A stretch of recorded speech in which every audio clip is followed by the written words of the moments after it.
Now, building it yourself today looks nothing like building it yourself 10 years ago.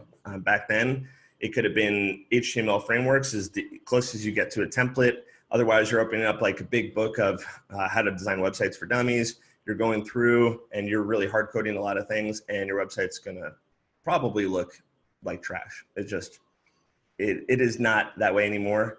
WordPress is really the foundation for nearly every business website nowadays. Sometimes there'll be something proprietary. If you've worked with like FineLaw in the past, they use Firm Site Publisher. That was kind of proprietary, and no one really loved that.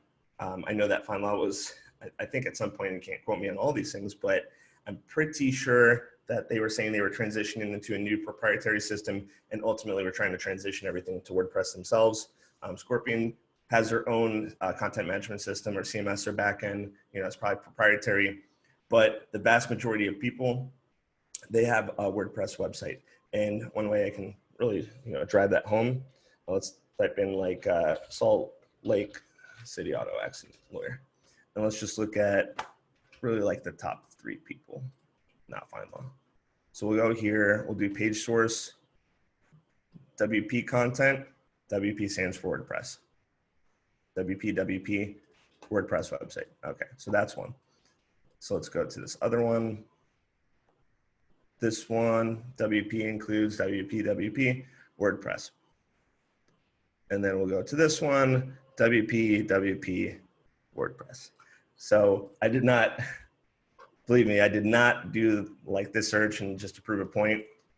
Feel free to just do it yourself. If you see anything that says WP dash includes content, these are reference folders for WP files that are WordPress on the server. It's built on WordPress. Oh, actually, one other way that you can do it, now I have you and you're interested in how this works, is really you can just go to any website, and for the majority of them, it is standard WP admin to log into the back end, WP big symbol there, WP. So that doesn't mean like I'm hacking or going into anyone's websites. This is the same backend for everyone. Sometimes people change the backend /admin/ like a couple characters so people can't find it. At the end of the day, I still can't log in because there's a password, and we're hoping it's a good password. We're hoping that, I'm just getting a little carried away here, but these are things that, as far as when you build a website to be at least secure with your website, you're hoping that people don't do admin. So you can already tell that their username isn't using admin, which is nice. And hopefully it is also not using directly their URL and then doing this with a 1. So that's good, it's secure. But anyway, building your own website, WordPress.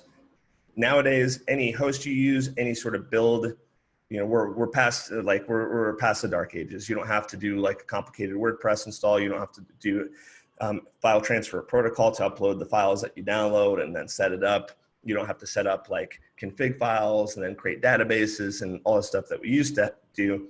We're talking about one-click installs. It's the easiest it's ever been.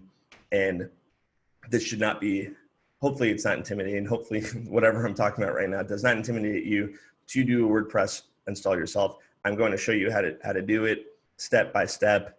Like I said, this is a framework. It's efficient. Sometimes WordPress is notorious for being a little bit bulky, superfluous as far as code, because there's so many options going on for customization.